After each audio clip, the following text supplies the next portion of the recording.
주변에서 이 팔자주름 시술했더니 이동을 했다더라 하는 분들은 호구당하신 겁니다. 지금 이 영상을 보고 계신 분들 중에서도 아마 기미 때문에 고민하시는 분들이 상당히 많으실 텐데요. 그런데 이 기미 치료를 위해 잘못된 토닝 시술을 받으면 기미가 더 심해질 수 있다는 사실 알고 계셨나요? 울세라 받았는데 효과가 없어요. 써마지 받았는데 돈만 날렸어요. 이런 말씀 많이들 하시지 않나요? 이유는 간단합니다. 안녕하세요. 천안 LH의원 김영권 원장입니다. 여러분 혹시 이런 경험 있으세요? 유명한 시술이라고 해서 받았는데 생각보다 별로였다. 비싼 돈 주고 받았는데 효과는 전혀 없고 부작용만 생겼다. 제가 17년 넘게 고객들을 진료하면서 정말 많은 케이스를 봤는데요. 그 중에서도 가장 안타까웠던 게 뭔지 아세요? 잘못된 시술로 돈만 날리고 부작용까지 생긴 분들이었어요. 오늘은 의사로서 정말 솔직하게 말씀드릴게요. 받으면 진짜 호구되는 시술 4가지와 각각 어떤 함정이 있는지, 어떻게 해야 똑똑한 소비자가 될 수 있는지 알려드리겠습니다. 끝까지 보시면 절대 피부과에서 호구되는 일 없으실 겁니다. 첫 번째로 호구되는 시술이 바로 팔자 필러입니다. 팔자주름이 신경 쓰인다고 해서 크게 고민하지 않고 바로 필러 시술을 받으시려고 한다면 저는 솔직히 말리고 싶어요. 왜냐하면 팔자가 생기는 원인은 다양한데 필러로 해결이 안 되는 케이스들이 있거든요. 자, 그래서 팔자주름이 있다고 무조건 필러를 하시게 되면 호구되시는 겁니다. 그럼 호구 예방을 위해서 우선 팔자주름이 생기는 원인부터 먼저 알아보도록 할게요. 팔자주름은 나이가 들면서 생기는 건데요. 우리가 흔히 이야기하는 이마, 미간, 눈가주름은 표정 근육이 반복적으로 수축하면서 피부가 소실되면서 생기는 일종의 흉터인데요. 팔자주름은 이 경계선을 기준으로 나이가 들면서 단차가 점점 심해지는 현상입니다. 나이가 들어서 탄력이 떨어지게 되면 이 경계선 윗부분의 피하 지방은 아래로 처지게 돼서 부피가 늘어납니다. 이게 팔자주름의 첫 번째 원인이고요. 두 번째 원인은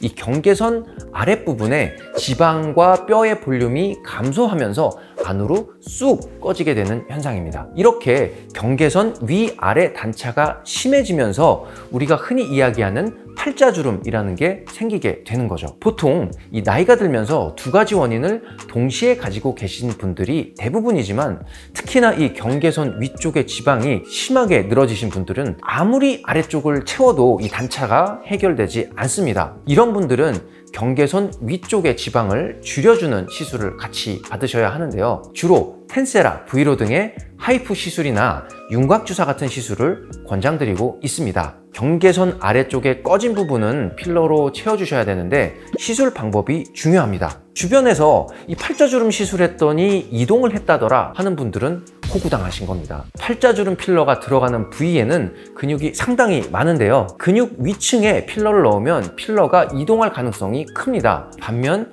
뼈와 근육 사이에 필러를 넣으면 필러가 근육에 갇히면서 잘 이동하지 않습니다. 팔자 필러 시술 받기 전에 시술 방식을 꼭 확인하고 받으셔야 호구를 안 당하십니다. 두 번째로 소개해드릴 호구되는 시술은 바로 색소레이저, 특히 토닝입니다. 지금 이 영상을 보고 계신 분들 중에서도 아마 기미 때문에 고민하시는 분들이 상당히 많으실 텐데요. 그런데 이 기미 치료를 위해 잘못된 토닝 시술을 받으면 기미가 더 심해질 수 있다는 사실 알고 계셨나요? 기미는 단순한 색소의 문제가 아니라 진피층의 혈관 확장, 염증 반응, 광노화가 복합적으로 일어나서 생기는 건데요. 그런데 다수의 병원에서 토닝 10회만 받으면 기미 치료할 수 있어요 라고 말하곤 해요. 단지 기미가 있다고 해서 모든 사람에게 똑같은 토닝 시술을 권하는 거죠. 토닝을 너무 세게 자주 받으면 어떻게 될까요? 첫째, 색소세포가 오히려 자극을 받아서 기미가 더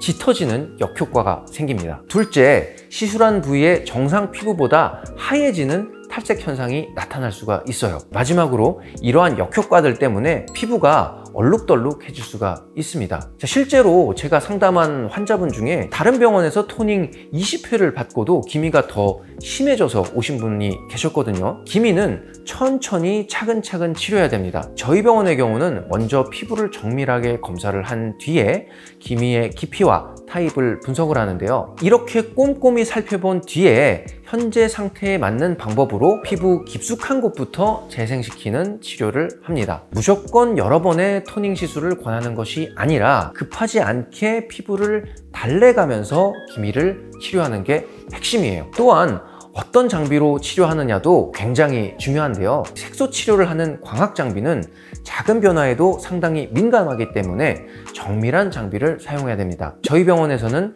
사이노슈어사의 피코슈어라는 명품 레이저 장비를 사용하고 있습니다. 이 장비의 특징은 기존 레이저보다 더 작은 에너지로 더 큰 효과를 만들어낼 수 있기 때문에 앞서 말씀드린 부작용을 최소화하면서 효과는 극대화시킬 수 있다는 장점이 있습니다. 세 번째로 소개드릴 이 호구되는 시술은 바로 실리프팅입니다. 얼굴 탄력을 높일 수 있기 때문에 국내뿐만 아니라 해외에서도 인기 있는 시술 중에 하나가 바로 이 실리프팅인데요. 그런데 부작용 발생 순위를 보시면 정말 충격적입니다. 중국의 한 의과대학 의료진이 실리프팅 시술을 받은 190명의 환자를 조사한 결과 40.5%가 피부가 함몰되는 부작용을 겪었고요. 이 밖에도 얼굴 윤곽이 울퉁불퉁해지거나 삽입된 실이 피부에 비쳐 보이고 감염이 발생하는 등 다양한 부작용이 발생되었다고 합니다. 자, 여러분, 이러한 부작용들이 왜 생기는지 아시나요? 그건 바로 경험이 부족한 의료진 때문이에요. 실리프팅은 보기에는 간단해 보일 수는 있지만 얼굴 해부학을 정확히 알고 환자의 살성과 피부 두께, 처진 정도를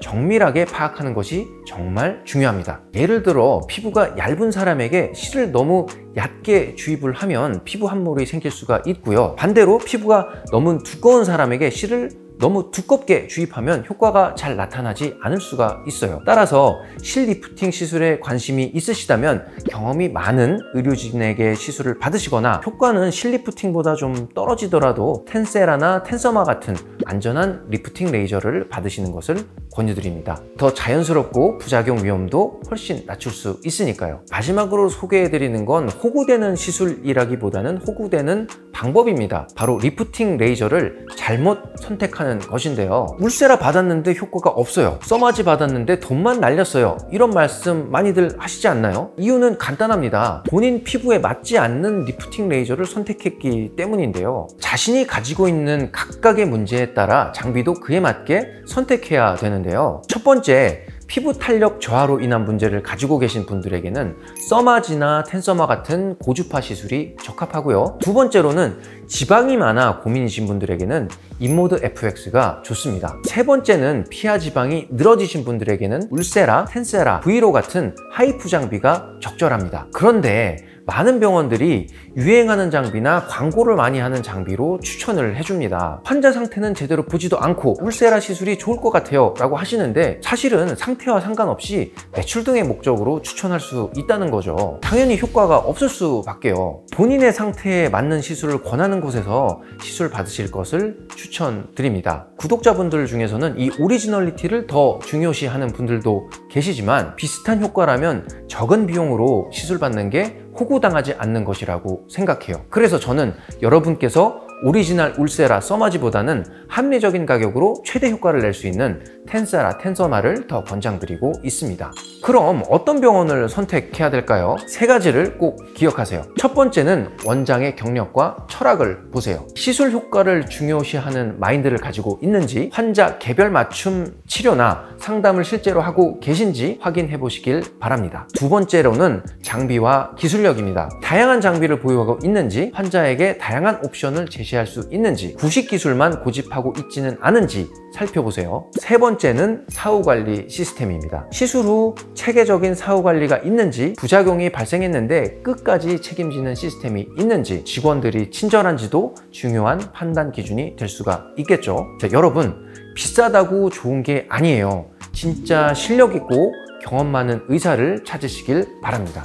오늘 말씀드린 4가지 시술 꼭 기억해 주세요. 첫 번째, 팔자주름은 원인을 먼저 파악해야 된다는 거. 두 번째로, 토닝은 잘못 받으면 기미가 더 짙어질 수 있다는 거. 세 번째, 실리프팅은 부작용이 발생할 가능성이 높아 반드시 경험 많은 의료진에게 시술을 받아야 한다는 점, 마지막으로 내 피부에 맞는 리프팅 시술을 해야 되는 점을 반드시 기억해 주세요. 친절한 피부 고민 해결사로서 여러분의 피부 고민을 정말 근본적으로 해결해 드리고 싶어요. 궁금한 점이 있으시면 언제나 댓글 남겨주시고 구독과 좋아요도 잊지 마세요. 천안 LC의원 김영권이었습니다. 감사합니다.